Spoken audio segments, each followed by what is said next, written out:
सबसे ज्यादा दूर होगा उसे कहते हैं एपेहेलियन। एपेहेलियन, एपे मतलब सबसे ज्यादा दूर, हेलियन मतलब सन। ठीक है, अभी देखो यहाँ पे तुमने ये वर्ड कभी पढ़ा नहीं रहा है, तो ये चीज ध्यान में रखना। तो हम मान के चलते हैं कि 1 मिनट का टाइम इंटरवल लेते हैं। ठीक है, यहाँ पे टाइम इंटरवल कितने लेंगे हम, 1 minute, t equals to 1 minute मान लेते हैं। ठीक है, हर पॉइंट पे t equals to the masses of the two object. अब मान लो कि यहाँ पे मैंने 2 ऑब्जेक्ट लिया। अब ये ऑब्जेक्ट कैसे है, स्फेरिकल शेप है। Object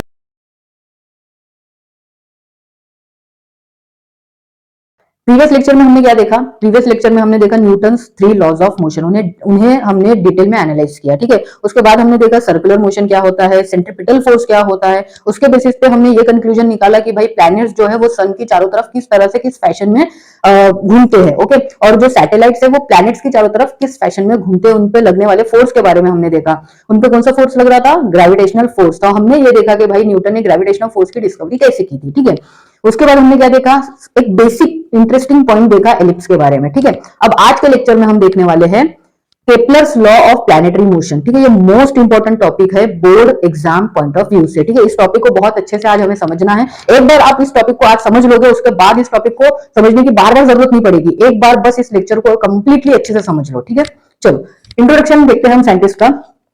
Johannes Kepler was a German astronomer and mathematician. Johannes Kepler कौन थे भाई, एक जर्मन एस्ट्रोनॉमर थे और क्या थे वो, मैथमेटिशियन थे, just like Newton. Okay, he started working as a helper to the famous astronomer Tycho Brahe in Prague in 1600। 1600 में क्या होता है भाई, जो जोहान्स केपलर होते हैं वो क्या करते हैं, एज अ हेल्पर वर्क करना शुरू करते हैं। किसके पास काम करना शुरू करते हैं भाई, टाइको ब्राहे। टाइको ब्राहे कौन थे, वो भी एक एस्ट्रोनॉमर थे। ठीक है, after the sudden death of Brahe in 1601, Kepler was appointed as the royal mathematician in his place. अब एक साल बाद ही 1601 में ही क्या होता है भाई, टाइको ब्राहे की डेथ हो जाती है। उनके डेथ के बाद उनके प्लेस पे एज अ रॉयल मैथमेटिशियन किसे अपॉइंट किया जाता है, जोहान्स केपलर को अपॉइंट किया जाता है। Okay, Kepler used the observations of planetary positions made by Brahe to discover the laws of planetary motion. अब क्या होता है देखो, टाइको ब्राहे क्या किया करते थे, प्लैनेट्स जो है वो किस पोजीशन में है, किस तरह से मोशन करते हैं, सन के चारों तरफ किस फैशन में घूम रहे हैं। ठीक है, वो सारी चीजें ऑब्जर्व करते थे। ठीक है, उनके वर्क को किसने स्टडी किया भाई, जोहान्स केपलर ने।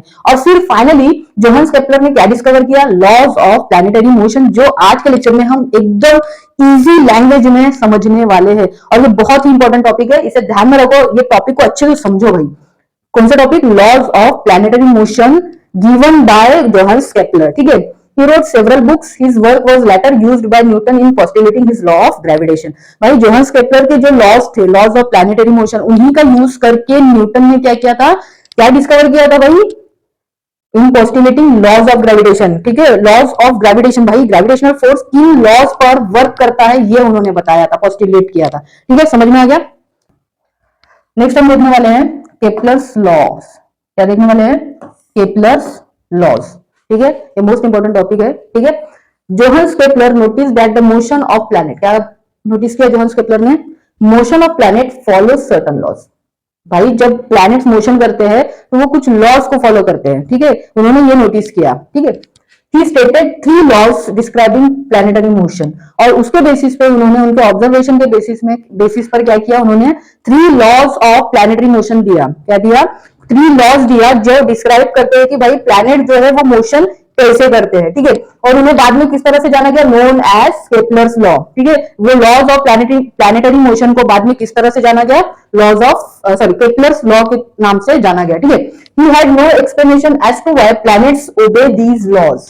भाई केपलर के पास कोई एक्सप्लेनेशन नहीं था कि प्लैनेट्स जो है ये लॉज को, अभी हम आगे देखेंगे कि कौन से लॉज है जिन्हें प्लैनेट्स फॉलो करते हैं। ठीक है, केपलर के पास कोई एक्सप्लेनेशन नहीं था कि भाई ये प्लैनेट्स उन लॉज को क्यों फॉलो करते हैं, क्यों ओबे करते हैं, उन लॉज के बेसिस, उन सिद्धांतों के बेसिस पर ही मोशन क्यों करते हैं। केपलर के पास इसका कोई एक्सप्लेनेशन नहीं था, फिर भी उन्होंने ऑब्जर्वेशन के बेसिस पे प्लैनेटरी मोशन के लॉज दे दिए। ठीक है, समझ में आई बात। चलो, अब वो जो लॉज ऑफ प्लैनेटरी मोशन है, Kepler's laws of planetary motion है, उसको देखने से पहले हम एक बेसिक सा कॉन्सेप्ट समझ लेते हैं। ठीक है, अगर ये कॉन्सेप्ट आपको समझ में आ जाता है तो आप Kepler's laws of planetary motion को एकदम आसानी से समझ पाओगे। ठीक है, देखो कॉन्सेप्ट क्या है, speed of earth in the orbit. सबसे पहली चीज देखो, यहाँ पे वर्ड का यूज किया है, ऑर्बिट।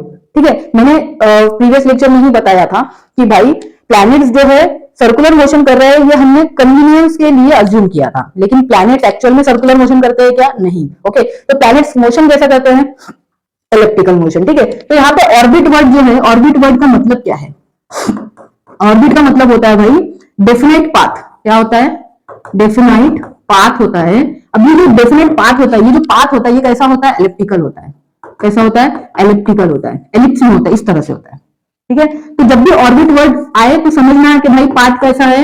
एलिप्टिकल पाथ है। Okay, clear? ठीक है, चलो अब क्या बोल रहे हैं यहाँ पे? Speed of earth in the orbit, orbit के दौरान, ड्यूरेशन में जो अर्थ की स्पीड है डज नॉट रिमेन कांस्टेंट, मतलब भाई चेंज हो रही है।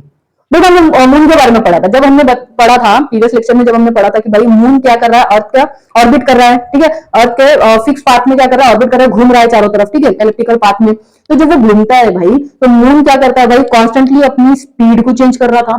क्या कर रहा था? कॉन्स्टेंटली अपनी स्पीड को चेंज कर रहा था, प्लस डायरेक्शन भी चेंज कर रहा था।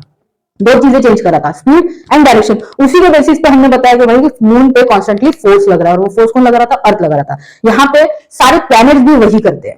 ठीक है, प्लैनेट्स की भी स्पीड कॉन्स्टेंटली चेंज होती है, चाहे वो अर्थ रहे या कोई भी प्लैनेट्स रहे। सारे प्लैनेट्स की स्पीड क्या होती है? चेंज होती है, प्लस उनका डायरेक्शन भी क्या होता है? चेंज होता है। ओके, चलो देखो, speed of earth in the orbit does not remain constant, मतलब चेंज हो रही है। ठीक है, अब वो चेंज क्यों होती है? क्वेश्चन है ना भाई, चेंज क्यों होती है वही देखेंगे। देखो क्या होता है भाई, जो प्लैनेट्स है सन की चारों तरफ इलेक्ट्रिकल पाथ में रोटेट कर रहे हैं भाई। कैसा कैसे घूम रहे हैं? इलेक्ट्रिकल पाथ में, इलेक्ट्रिकल ऑर्बिट कर रहे हैं। ओके, अब क्या होता है, जब हमने क्या देखा था?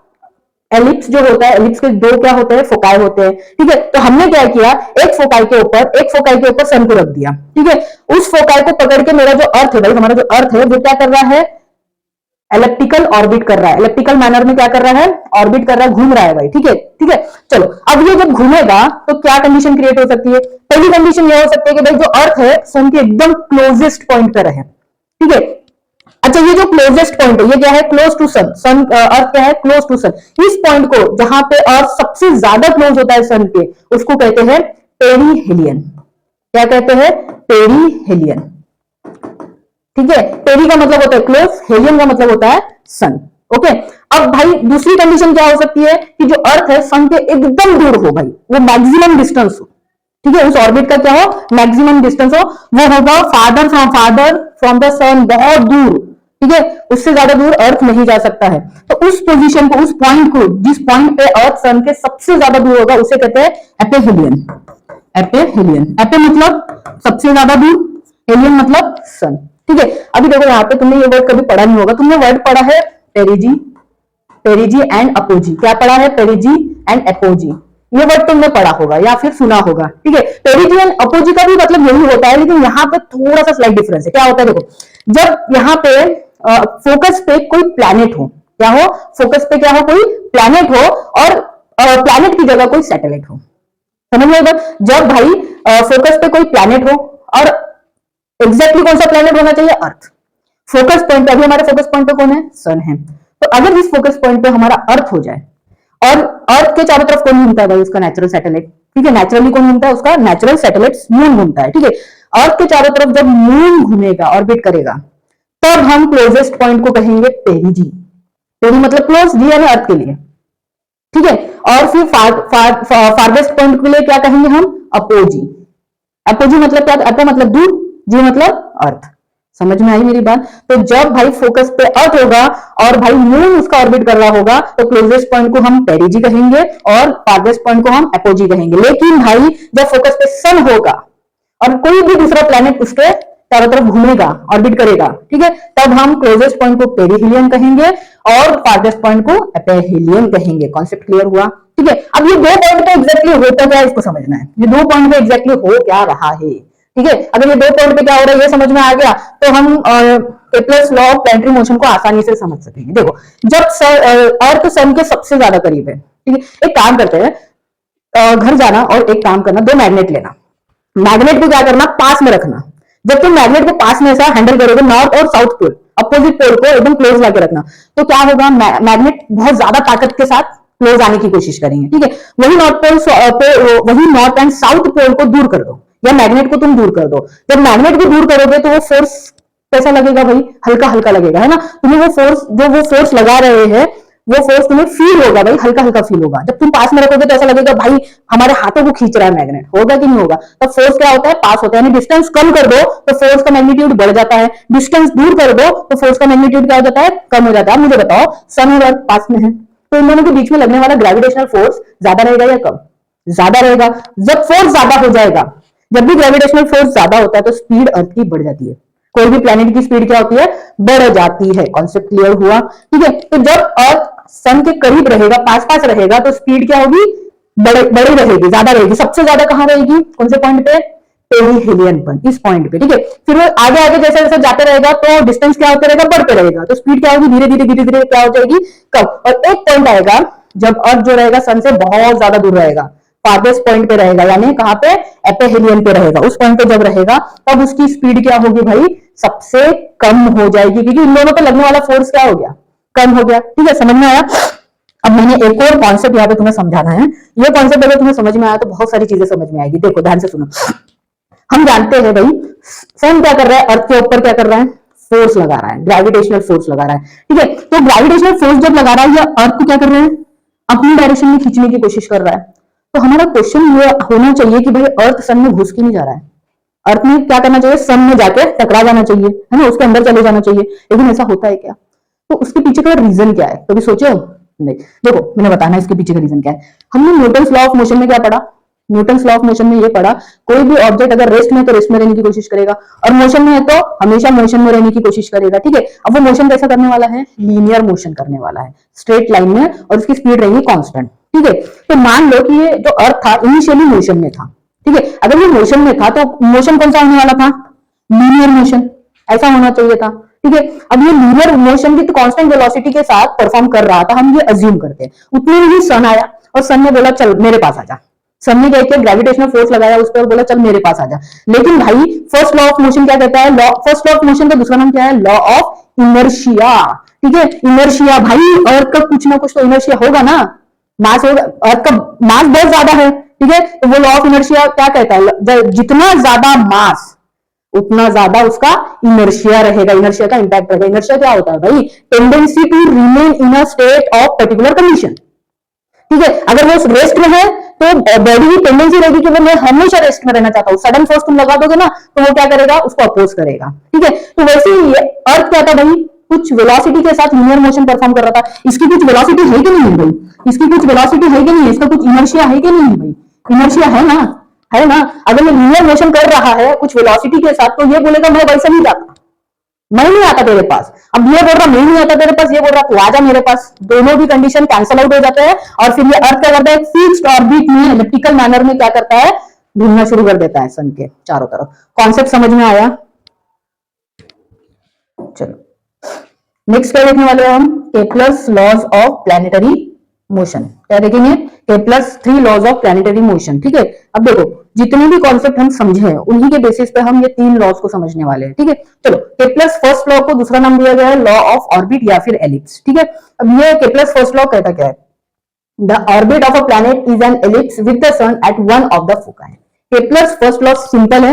केप्लर ने ये नोटिस किया भाई, जो प्लैनेट्स है वो सन के चारों तरफ एक एलिप्टिकल पाथ में घूमते हैं, और एलिप्टिकल अगर एलिप्स में घूमते हैं, एलिप्टिकल पाथ में घूम रहे हैं, मतलब कौन सा फिगर बन रहा है, एलिप्स बन रहा है, और एलिप्स के 2 फोकाई होते हैं, किसी एक फोकाई पे उसने सन को मान लिया है। ठीक है, तो क्या बोल रहा है, the orbit of a planet is an ellipse with the sun at one of the foci. देखो ये प्लैनेट है, ये एलिप्टिकल पाथ को फॉलो कर रहा है। कैसा पाथ फॉलो कर रहा है, एलिप्टिकल पाथ को फॉलो कर रहा है सन के चारों तरफ।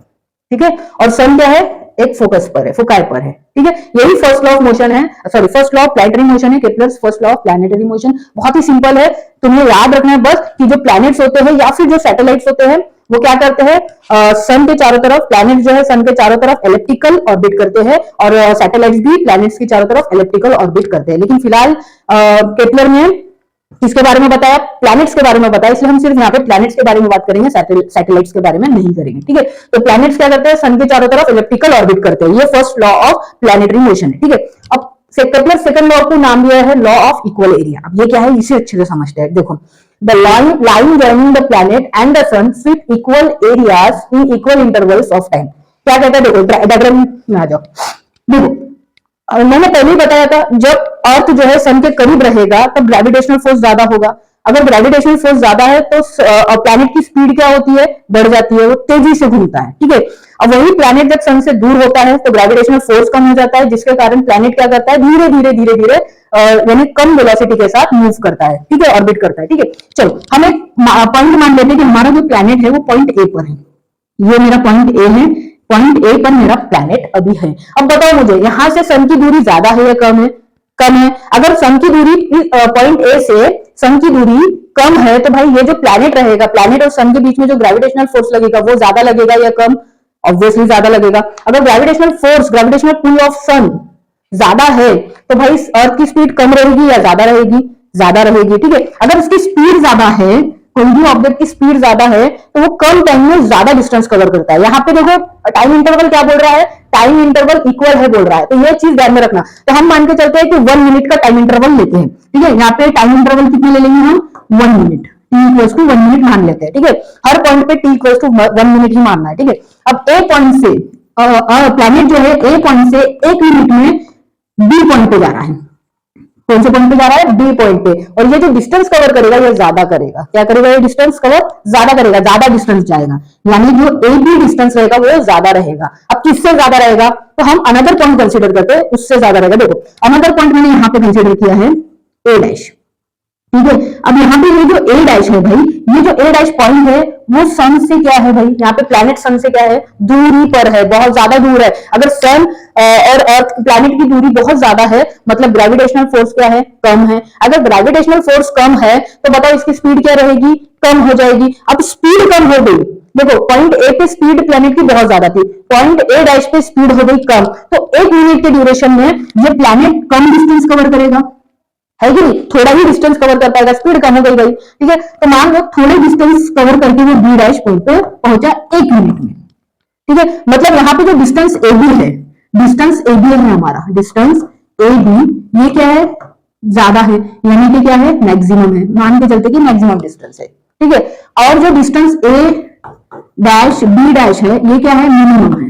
ये इस डिस्टेंस से क्या है? बहुत छोटा है, ठीक है, क्योंकि यहाँ पे स्पीड बहुत ज्यादा थी प्लैनेट की और यहाँ पे स्पीड क्या हो गई? कम हो गई, ठीक है। समझ में आया? और ये दोनों डिस्टेंस कवर करने के लिए टाइम इंटरवल कितना लिया गया? 1 मिनट ही लिया गया, ठीक है। समझ में आया? अब देखो जब ये डिस्टेंस कवर कर लेता है तो ये ए पॉइंट से बी पॉइंट पे गया। इस पहले सिचुएशन में प्लैनेट ए पॉइंट से बी पॉइंट पे गया। अब इन पॉइंट्स को हम सन के सेंटर से जोड़ते हैं। ये सन का जो सेंटर है इसको पॉइंट ओ मान लेते हैं। ए को ओ से जोड़ दो, बी को बी ओ से जोड़ दो, तो भाई ये एक शेप मिल गया मुझे।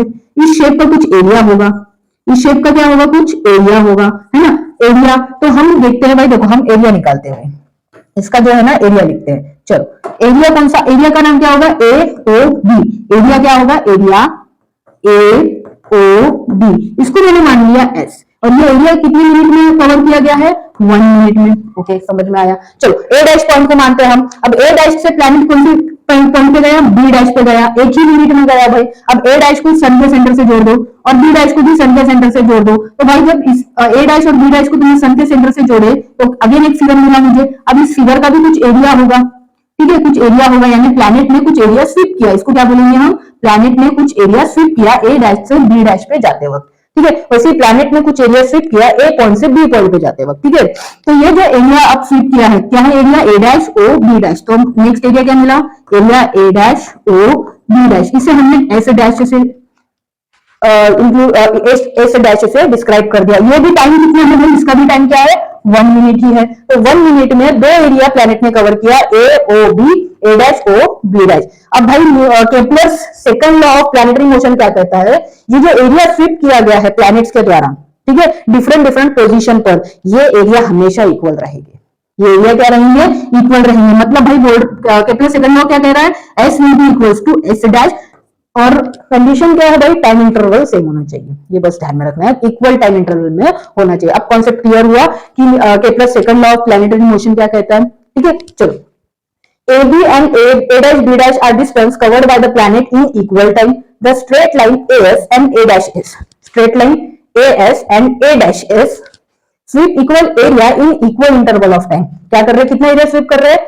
AS या AO, यहाँ पे AO कंसिडर करना है आपको, sorry, AO and A dash O, ठीक है। AO और A dash O क्या कर रहे हैं? इक्वल एरिया स्वीप कर रहे हैं इक्वल इंटरवल ऑफ टाइम में, ठीक है। और एरिया क्या है? AOB and A dash O dash A O B, A dash O B dash, ठीक है, ये एरिया स्वीप किया गया है और वो दोनों क्या है, इक्वल है। यही Kepler second law of planetary motion कहता है, ठीक है। चलो नेक्स्ट है Kepler's third law of planetary motion. Kepler's third law of planetary motion क्या कहता है, देखो, the square of its period of revolution. देखो रिवॉल्यूशन क्या होता है, एक पॉइंट से, एक इनिशियल पॉइंट से पूरा घूम कर वापस उस पॉइंट पे आ जाना, उसे कहते हैं हम रिवॉल्यूशन। तो भाई प्लैनेट, मान लो कि ये पॉइंट ए है, इस पॉइंट से शुरू हुआ और घूम कर, पूरा घूम कर क्या हुआ, उसी पॉइंट पे वापस आ गया, ठीक है, यानी एक ऑर्बिट उसने कंप्लीट किया। एक ऑर्बिट को एक रिवॉल्यूशन कहेंगे, ठीक है। तो हम उस रिवॉल्यूशन के लिए, उस और एक ऑर्बिट के लिए प्लैनेट ने कुछ टाइम लिया होगा, तो उस टाइम पीरियड को हम मानते हैं, उस टाइम पीरियड को हम मानते हैं टी। उस टाइम पीरियड को हम क्या मानते हैं, टी। टाइम पीरियड को हम बोल देंगे टी, ठीक है। तो Kepler's third law of planetary motion क्या कहता है, ये टी का स्क्वायर कर रहा है। क्या करना है, इस टी का स्क्वायर, यानी टाइम पीरियड का जो स्क्वायर होता है वो डायरेक्टली प्रोपोर्शनल होता है किसके, देखो, around the sun is directly proportional to the cube of the mean distance of a planet from the sun. अब मीन डिस्टेंस क्या होता है, देखो मीन डिस्टेंस क्या होता है, इसको समझते हैं। देखो हमको पता है, अगर कोई ऑब्जेक्ट सर्कुलर मोशन करता है, क्या करता है, सर्कुलर मोशन, सर्कल में, यानी वो सेंटर से एक फिक्स्ड डिस्टेंस पर मोशन करता है। सेंटर से क्या करता है, एक फिक्स्ड डिस्टेंस, उसे हम क्या नाम देते हैं, रेडियस। उसे हमने क्या कहा है, रेडियस, ठीक है। तो एक फिक्स्ड रेडियस को पकड़ के, सेंटर को पकड़ के कोई भी ऑब्जेक्ट आता है तो सेंटर के चारों तरफ घूमता है, लेकिन एक फिक्स्ड रेडियस में, यानी हर पॉइंट पे वो रेडियस क्या रहेगा, वो डिस्टेंस क्या रहेगा, फिक्स्ड रहेगा, ठीक है। तो ऐसे टाइप के जो डिस्टेंस होते हैं उन्हें इंस्टेंटेनियस डिस्टेंस कहा जाता है। क्या कहा जाता है, इंस्टेंटेनियस डिस्टेंस, मतलब भाई हर इंस्टेंट पर ये डिस्टेंस सेम रहेगा, ठीक है। और इंस्टेंटेनियस डिस्टेंस क्या हो गया भाई, कोई ऑब्जेक्ट जब सर्कुलर मोशन कर रहा है तो उसका इंस्टेंटेनियस डिस्टेंस क्या हो गया, आर हो गया। कॉन्सेप्ट समझा, इंस्टेंटेनियस डिस्टेंस समझा। अब दूसरा भाई, दूसरी कंडीशन यह आती है कि भाई ये जो डिस्टेंस है चेंज हो रहा है। अब देखो, जब प्लैनेट सन के चारों तरफ इलेप्टिकल ऑर्बिट करता है, इलेप्टिकल मैनर में ऑर्बिट करता है या इलेप्टिकल पाथ को फॉलो करता है, तो क्या ये सेम डिस्टेंस पे रहता है कि हर टाइम पे सेम डिस्टेंस पर रहता है, क्या नहीं, डिस्टेंस चेंज हो रहा है। इस पॉइंट पे डिस्टेंस सूरज से जो दूरी है वो अलग है, इस पॉइंट पे सूरज से जो दूरी है वो अलग है, ठीक है, इस पॉइंट पे सूरज से जो दूरी है वो अलग है ना। तो हर पॉइंट पे क्या हो रहा है भाई, सूरज से प्लैनेट की दूरी क्या हो रही है, डिफरेंट है, ठीक है। तो क्या होता है, देखो इस सिचुएशन में हम इंस्टेंटेनियस डिस्टेंस नहीं ले सकते, उस कंडीशन में हमें मीन डिस्टेंस निकालना पड़ता है या फिर एवरेज डिस्टेंस। तो एवरेज डिस्टेंस निकालने का एक तरीका होता है, ठीक है, एक फॉर्मूला होता है। देखो मैंने क्या बताया था, सन से जब प्लैनेट क्लोजेस्ट पॉइंट पे रहेगा तो अब हम इससे क्या कहते हैं, पेरीहेलियन। क्या कहते हैं, पेरीहेलियन, ठीक है। जब सन से प्लैनेट जो है बहुत ज्यादा, सबसे ज्यादा दूर रहेगा, उसको कब क्या कहेंगे हम, अपेहेलियन, अपेहेलियन, ठीक है। तो ये जो दो पॉइंट है, पेरीहेलियन, ठीक है, एंड अपेहेलियन, ठीक है, ये दो डिस्टेंस है। ये क्या है एक्चुअली, देखो एलिप्स के दो एक्सिस होते हैं, एक होता है मेजर एक्सिस, ये है मेजर एक्सिस तुम्हारा, और ये है तुम्हारा माइनर एक्सिस, ठीक है। तो हम मेजर एक्सिस पे क्लोजेस्ट और फारदेस्ट पॉइंट को कंसीडर करते हैं। समझ में आई बात, जब भी हम मीन डिस्टेंस निकालेंगे, ठीक है। तो सेमी मेजर एक्सिस पे जो क्लोजेस्ट पॉइंट होता है वो पेरीहेलियन कहलाता है, और सेमी मेजर एक्सिस पे जो फारदेस्ट पॉइंट होता है वो अपेहेलियन कहलाता है, ठीक है। अब ये दो डिस्टेंस का हम क्या करेंगे, सम करेंगे और डिवाइड बाय क्या करेंगे, 2। एवरेज कैसे निकालते हैं, total number of data upon, sorry, sum of all data upon total number of data. अभी हमारे पास डाटा कितनी है, 2 है, P एंड A। तो जो मीन डिस्टेंस होगा, मीन डिस्टेंस को हम R से इंडिकेट कर सकते हैं, D से इंडिकेट कर सकते हैं, ठीक है। तो R इक्वल्स टू क्या हो जाएगा, सम ऑफ डिस्टेंस। दो डिस्टेंस कंसीडर कर रहे हैं हम, एक है पेरीहेलियन और एक है अपेहेलियन। तो P प्लस A, और ये कितने में, टोटल नंबर ऑफ डाटा कितना है, 2 है, तो दोनों डिवाइडेड बाय क्या हो जाएगा, 2। ये है एक तरीका क्या निकालने का, मीन डिस्टेंस निकालने का, किसका, प्लैनेट्स का मीन डिस्टेंस निकालने का, सन से जो मीन डिस्टेंस होता है वो निकालने का, ठीक है। तो ये फॉर्मूला याद रखो, ये बहुत इंपॉर्टेंट फॉर्मूला, वैसे इसका यूज तो नहीं है बट याद होगा, आगे के लिए काम आ सकता है, ठीक है। तो मीन डिस्टेंस को किससे इंडिकेट कर दिया, आर से इंडिकेट किया है। किससे इंडिकेट किया है, आर से इंडिकेट किया है। तो Kepler's third law of planetary motion क्या बोल रहा था भाई, जो टाइम स्क्वायर है, एक ऑर्बिट करने के लिए जो टाइम पीरियड लगा उसका square is directly proportional to, ठीक है, प्लैनेट का सन से जो मीन डिस्टेंस होगा आर, उसका क्यूब कर देना है, ये प्रोपोर्शनल है बोल रहा है, ठीक है। अब अगर मैं ये कांस्टेंट ऑफ प्रोपोर्शनलिटी हटाऊं तो क्या हो जाएगा, टी स्क्वायर इक्वल्स टू के इंटू आर क्यूब। ये के की वैल्यू होती है, ठीक है। ये के की वैल्यू क्या होती है वो हम देखेंगे, रुक जाओ, पहले समझ लो। टी स्क्वायर इक्वल्स टू, ये के क्या है, constant upon R cube, sorry constant into R cube. तो T square upon R cube क्या हो जाएगा, T square upon R cube equals to K हो जाएगा, यानी कांस्टेंट हो जाएगा, ठीक है, कांस्टेंट हो जाएगा। मतलब भाई कोई भी पॉइंट पे प्लैनेट सन से कहीं पे भी रहे, किसी भी पोजीशन पर रहे, T square upon R cube हमेशा क्या रहने वाला है, कांस्टेंट रहने वाला है। ये बात ध्यान में रखना कि कांस्टेंट की वैल्यू मैंने आगे बताना है कि ये कांस्टेंट की वैल्यू क्या है।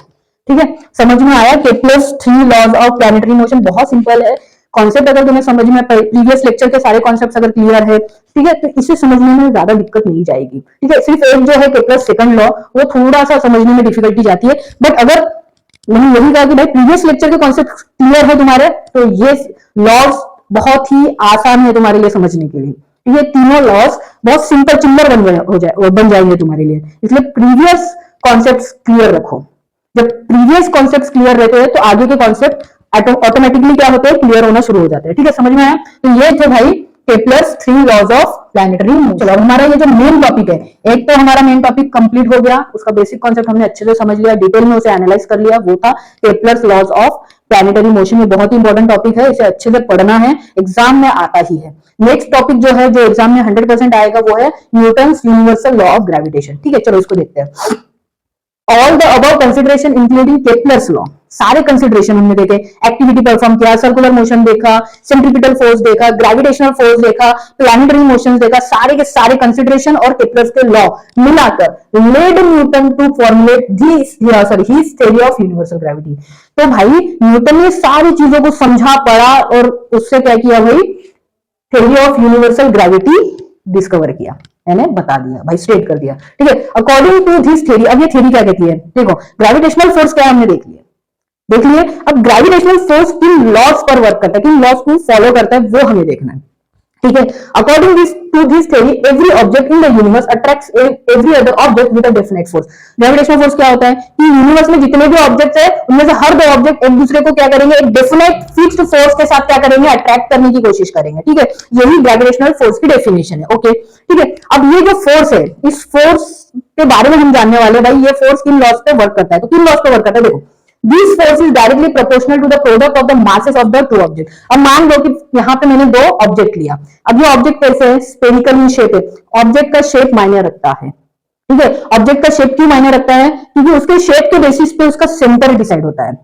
क्या डिसाइड होता है, उसका सेंटर। अब ये क्या है भाई, स्पेरिकल ही शेप है तो इसका एक फिक्स्ड सेंटर है। अगर सर्कल है तो यहाँ उसका सेंटर है, स्पेरिकल है तो ज्योमेट्रिक सेंटर मिलेगा, है कि नहीं, सेंटर फिक्स रहेगा। स्पेरिकल शेप का सेंटर आप बीच में बोल सकते हो, स्पेरिकल शेप है, या ऐसा कोई शेप जो आइडेंटिकल है, कैसा है, सिमेट्रिक है, ऐसा कोई शेप जो सिमेट्रिक होता है, ये सिमेट्रिक है ना, हर तरफ से सिमेट्रिक है, तो सेंटर में उसका क्या होता है भाई, बीच में कहीं उसका सेंटर होता है ना, बॉडी के पूरे बीचों बीच उसका सेंटर होता है। तो ये दोनों बॉडी का सेंटर यहाँ बीच में यहाँ पर है सेंटर, एंड बॉडी 1 बॉडी 2 दो बॉडी ली गई है। ठीक है, अब बॉडी 1, जो बॉडी 1 है उसका मास है m1 और सेकंड बॉडी का मास क्या है m2। ठीक है, अब ये दोनों ऑब्जेक्ट्स या दोनों बॉडीज को क्या किया गया है, कुछ डिस्टेंस पे रखा गया है। अब वो डिस्टेंस कहां से कहां कैलकुलेट करेंगे भाई, डिस्टेंस बोले तो कुछ कैलकुलेशन रहेगा ना, किस पॉइंट से वो बॉडी का डिस्टेंस कैलकुलेट करना है, तो कहां से करना है, सेंटर से। सेंटर से, फर्स्ट बॉडी के सेंटर से सेकंड बॉडी के सेंटर तक का जो डिस्टेंस आएगा, ये कौन सी बॉडी है, स्पेरिकल बॉडी है, इसलिए इसका सेंटर लेना है हमें। ठीक है, अगर ये आइडेंटिकल बॉडी नहीं होती, ठीक है, रिजिड बॉडी नहीं होती, मतलब उसका शेप रिजिड नहीं होता, शेप कैसे भी आंकड़ा वाकड़ा होता, तब भाई बीच में कहीं से पॉइंट नहीं लेते हम, सेंटर उसका क्या होता, कहीं पे भी जा सकता है, तब उसका सेंटर हम डिसाइड नहीं कर सकते। यहाँ पे हमें समझ जाएगा भाई, देखकर ही समझेगा सेंटर कहाँ है। ठीक है, सेंटर वो पॉइंट होगा स्पेरिकल बॉडी में जहां से सर्कल या स्फीयर के सर्कमफेरेंस का डिस्टेंस इक्वल होगा। ओके, चलो, तो यहाँ फर्स्ट बॉडी के सेंटर से लेके सेकंड बॉडी के सेंटर तक का जो डिस्टेंस है, वही हमारा क्या है, एक्चुअल डिस्टेंस हम मानने वाले हैं। ठीक है, उसे इंडिकेट किया गया है डी से, यहाँ पे आर लिखा है, इसको आप डी कर दो। ठीक है, तो दोनों बॉडी के सेंटर से सेंटर तक का जो डिस्टेंस है, वही उतनी ही दूरी पर वो दोनों बॉडीज प्लेस्ड है, ऑब्जेक्ट प्लेस्ड है, हम ये मानते हैं। ठीक है, अब क्या है, देखो Newton's third law of motion क्या कहता है, Newton's third law of motion कहता है भाई, अगर कोई ऑब्जेक्ट, यूनिवर्स में कोई ऑब्जेक्ट किसी डेफिनेट फोर्स से किसी दूसरे ऑब्जेक्ट को अट्रैक्ट कर रहा है, या फिर दूसरे ऑब्जेक्ट को पे फोर्स लगा रहा है, चाहे वो अट्रैक्टिव हो चाहे वो रिपल्सिव हो। ठीक है, फोर्स दोनों टाइप के हो सकते हैं, अट्रैक्टिव भी और रिपल्सिव भी। तो फर्स्ट बॉडी दूसरे बॉडी पर जितना डेफिनेट फोर्स, फिक्स्ड फोर्स लगा रहा है, उतना ही मैग्नीट्यूड का फोर्स दूसरा बॉडी भी क्या करेगा, पहले बॉडी पर लगाएगा। यही यूनिवर्सल यही लॉ ऑफ ग्रेविटेशन है। ठीक है, अब इसमें क्या है, जो फोर्स लग रहा है, ये दोनों बॉडी जो फोर्स लगा रहे हैं, अट्रैक्टिव फोर्स हो या रिपल्सिव फोर्स हो, जो फोर्स लगा रहे हैं एक दूसरे पर भाई, वो फोर्स क्या रहेगा, directly proportional to product of the masses of the two object. ये दो ऑब्जेक्ट के जो मास हैं उनको हम मल्टीप्लाई कर देंगे। ठीक है, उसी के प्रोपोर्शनल वो फोर्स लगेगा, यानी मास ज्यादा तो फोर्स ज्यादा। अगर मान लो कि भाई एक बाइक खड़ी है और एक साइकिल खड़ी है, ठीक है, और आपको क्या करना है, उसको थोड़ा मूव करके दूसरे जगह पे लगाना है, एक बाइक को भी और साइकिल को भी, किसको ज्यादा फोर्स लगाओगे आप? बाइक को फोर्स ज्यादा लगाओगे, साइकिल को कम फोर्स लगेगा ना, क्योंकि वो हल्की है, उसका मास कम है। तो भाई ऑब्जेक्ट का जैसे जैसे मास बढ़ता है तो उसको मूव करने के लिए, ठीक है, क्या करना होता है, फोर्स भी ज्यादा लगाना होता है। तो force is directly proportional to product of the two masses, ठीक है। आगे आप क्या बोलते हैं, वो object and is inversely proportional to the square of the distance between them. अब दो ऑब्जेक्ट के बीच का सेंटर टू सेंटर जो डिस्टेंस है, ठीक है, उसका स्क्वायर कर दो, और फोर्स क्या हो जाएगा, वो मीन डिस्टेंस, यहाँ पे क्या बोल रहा है देखो, inversely proportional to the square of the distance between, यहाँ पे सिर्फ डिस्टेंस वर्ड यूज किया है, मीन डिस्टेंस नहीं बोला है, ठीक है। तो हम यहाँ पे स्पेरिकल बॉडी लिए है इसीलिए, ठीक है। अब स्पेरिकल बॉडी है तो जो उसका डिस्टेंस रहेगा, दो ऑब्जेक्ट के बीच का जो डिस्टेंस रहेगा, वो डिस्टेंस का क्या कर दोगे तुम, स्क्वायर कर दोगे। तो ये जो फोर्स रहेगा इनवर्सली प्रोपोर्शनल रहेगा उन दोनों बॉडीज के डिस्टेंस के स्क्वायर से, ठीक है, समझ में आया। So force is directly proportional to mass 1 into mass 2 of the two bodies या two objects, and force is inversely proportional to square of distance between them, ठीक है। अब दोनों को एक साथ कर दो तो force is proportional to product of masses of two objects and inversely proportional to square of distance between them, ठीक है। अब कांस्टेंट, यहाँ पे प्रोपोर्शनलिटी के साइन हटाओगे तो कांस्टेंट ऑफ प्रोपोर्शन आएगा, कांस्टेंट ऑफ प्रोपोर्शन, ठीक है। उस कांस्टेंट ऑफ प्रोपोर्शन को जी से इंडिकेट किया गया है, किससे इंडिकेट किया है, जी। अब ये जी क्या है, G is the constant of proportionality and is called the universal gravitational constant. अब देखो यहाँ पे जो जी लिखा है वो कैपिटल जी है, क्या है ये, कैपिटल जी, ठीक है। तो force is equal to capital G into masses, product of masses of two objects divided by square of distance between the two objects, समझ में आई बात। और ये कैपिटल जी क्या है, यूनिवर्सल ग्रेविटेशनल कांस्टेंट, क्या है, universal gravitational constant. Capital G का नाम याद रखो, क्या है, यूनिवर्सल ग्रेविटेशनल कांस्टेंट, समझ में आया। तो यही था universal law of gravitation. In loss पर ही ये कोई भी दो ऑब्जेक्ट के बीच में जो फोर्स लगता है इन लॉस को ही फॉलो करता है, ठीक है। वो फोर्स डायरेक्टली प्रोपोर्शनल रहेगा product of masses of two object के, और इनवर्सली प्रोपोर्शनल रहेगा square of distance between them, ठीक है। और डिस्टेंस कहां से कहां लेना है वो भी आपका कॉन्सेप्ट क्लियर हो गया, ठीक है। चलो आगे बढ़ते हैं। तो हमें फॉर्मूला क्या मिला, F equals to G into product of masses of two object divided by square of distance between them, ठीक है। द लॉ मींस दैट, अब इस लॉ का मतलब क्या है इसको समझते देखो, if the mass of the object is double the force between two objects also double. अगर किसी एक ऑब्जेक्ट का मास आप डबल करते हो, ठीक है, देखो यहाँ पे क्या है, ये पहला ऑब्जेक्ट है, सिनेरियो 1 देखते हैं हम, ये पहला ऑब्जेक्ट है और ये दूसरा ऑब्जेक्ट है, इसका मास m है और इसका मास क्या है, स्मॉल m है, दोनों के बीच का डिस्टेंस क्या है, d है। हमने डिस्टेंस को कांस्टेंट रखा, लेकिन एक बॉडी का मास डबल कर दिया, एक बॉडी का मास क्या कर दिया मैंने, डबल कर, एक ही बॉडी का किया भाई, दोनों बॉडी का नहीं किया, ध्यान में रखो।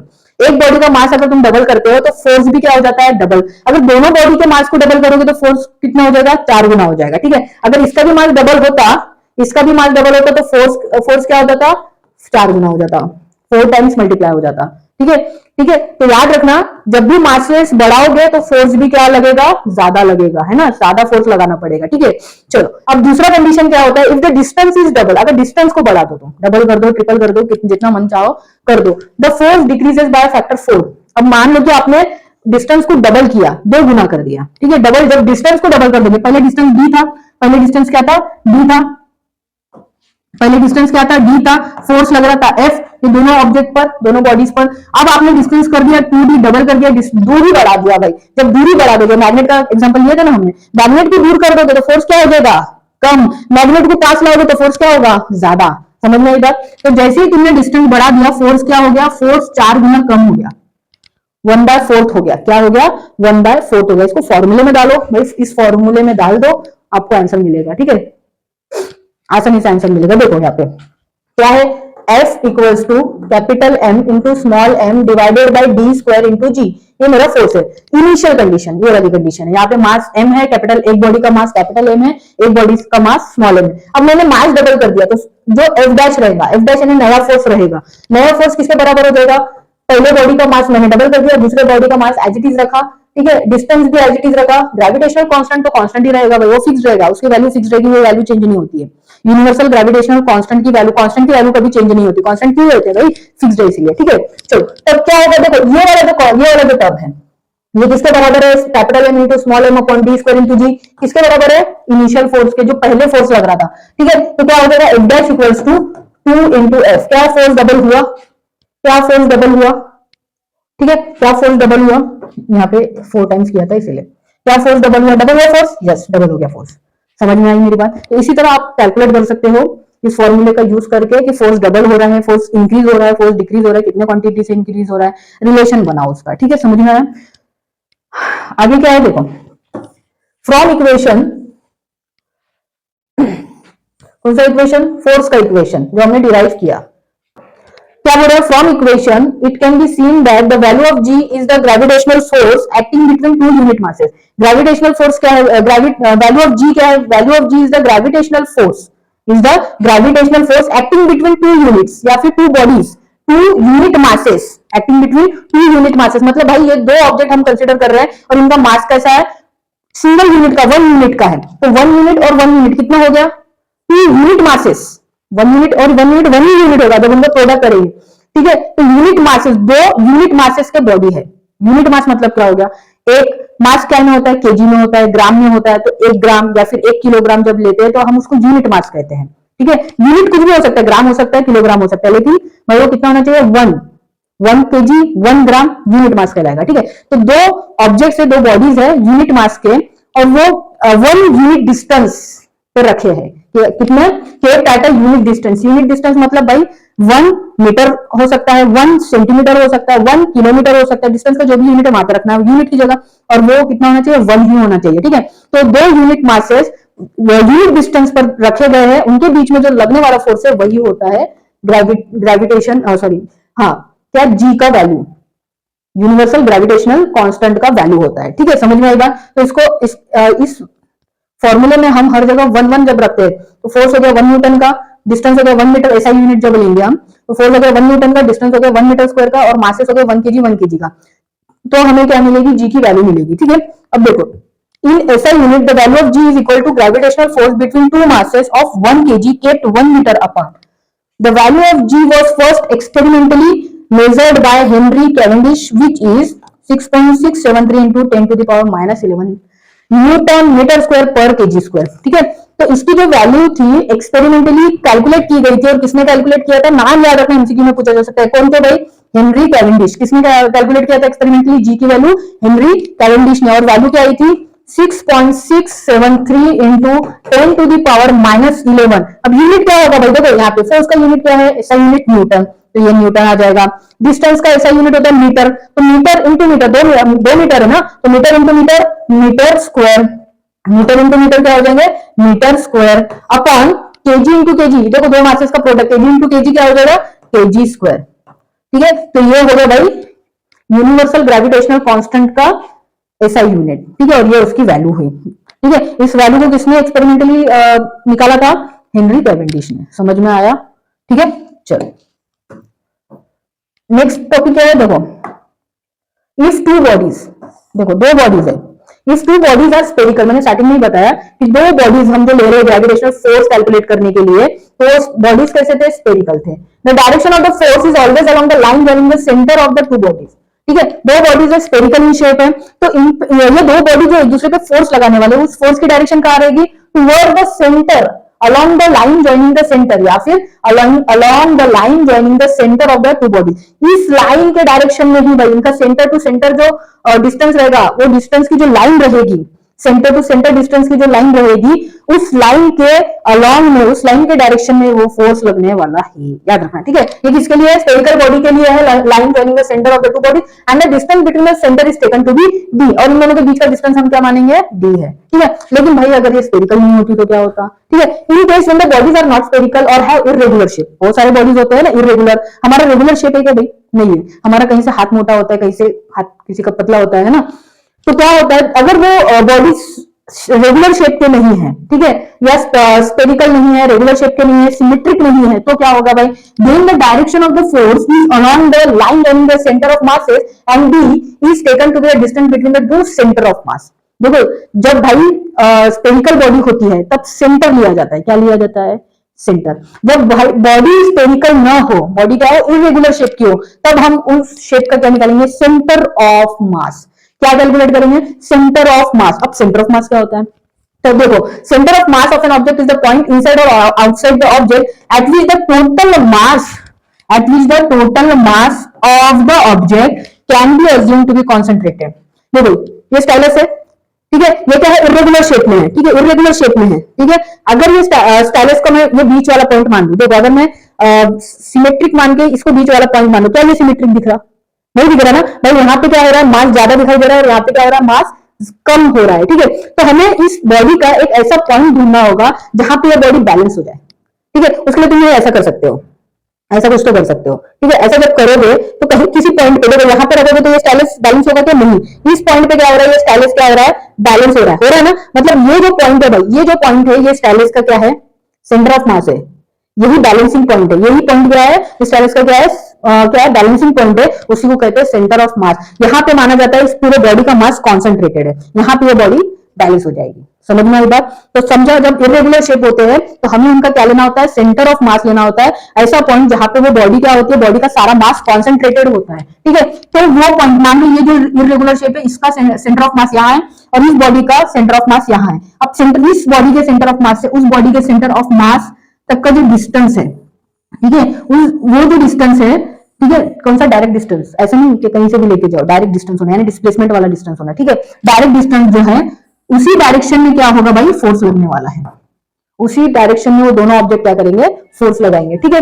The centre of mass of a spherical object having uniform density is at its geometrical centre. The centre of mass of any object having uniform density is at its central, ठीक है। देखो क्या बोल रहा है, centre of mass of a spherical object, ये spherical object है, इसका सेंटर ऑफ मास कहां रहेगा भाई, having uniform density is at its geometrical centre. Geometrical centre पे इसका सेंटर ऑफ मास रहेगा, जिसे हमने सिंपली नाम दिया सेंटर। कोई भी स्फेरिकल शेप की बॉडी है तो उस बॉडी का क्या होगा, सेंटर ऑफ मास कहां रहेगा, ज्योमेट्रिकल सेंटर पे रहेगा। कहां पे रहेगा, ज्योमेट्रिकल सेंटर पे रहेगा, ठीक है। दूसरा, the centre of mass of any object having uniform density is at its central. देखो सेंट्रल निकलते हैं ना भाई, ये मेरा ट्रायंगल है, ठीक है। ये ट्रायंगल से क्या किया जाता है, क्या किया जाता है, क्या निकाला जाता है, मीडियन निकाला जाता है, ठीक है। मीडियन निकाल लो भाई, इसका मीडियन निकाल लो, इसका मीडियन निकाल लो, इसका मीडियन निकाल लो, है ना। हर एंगल का, हर वर्टेक्स का क्या करना है तुम्हें, मीडियन निकाल लेना है। तो मीडियन निकालोगे तो एक पॉइंट पे, जिस पॉइंट पे वो तीनों मीडियन टच करेंगे वही क्या होता है, हमारा सेंट्रॉइड होता है। सेंट्रॉइड भाई, ट्रायंगल का ये सेंट्रॉइड जो है वही उसी पॉइंट पे उसका मास कॉन्सेंट्रेटेड है, उसी को कहेंगे हम सेंटर ऑफ मास। समझ में आया? ठीक है, कॉन्सेप्ट क्लियर हुआ? ठीक है, मेरा काम है कि भाई तुम्हारे हर कॉन्सेप्ट को क्लियर करूं अच्छे तरीके से।